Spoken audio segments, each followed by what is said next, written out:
মহান বিজয় দিবস উপলক্ষে স্বাধীনতার ঘোষক শহীদ প্রেসিডেন্ট জিয়াউর রহমানের প্রতি শ্রদ্ধা নিবেদনের জন্য সকাল থেকেই রাজধানীর শেরেবাংলা নগরে তার সমাধিতে জড়ো হয় দলের নেতাকর্মীরা।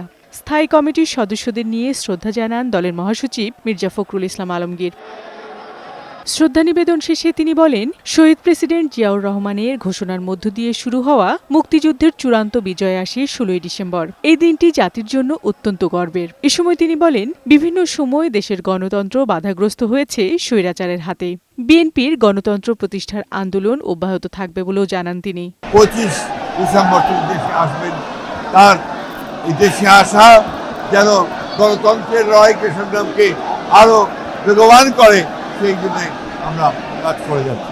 যারা দেশের মুক্তিযুদ্ধের বিরোধিতা করেছে তারা আবার নতুন করে ষড়যন্ত্র করছে বলেও অভিযোগ করেন বিএনপি মহাসচিব। আজকে স্বাধীনতার শত্রুরা যারা স্বাধীনতার বিরুদ্ধে সেরা অবস্থা নিয়েছিল, আজকে তারা আবার মাথা চাড়া দিয়ে উঠতে চায়।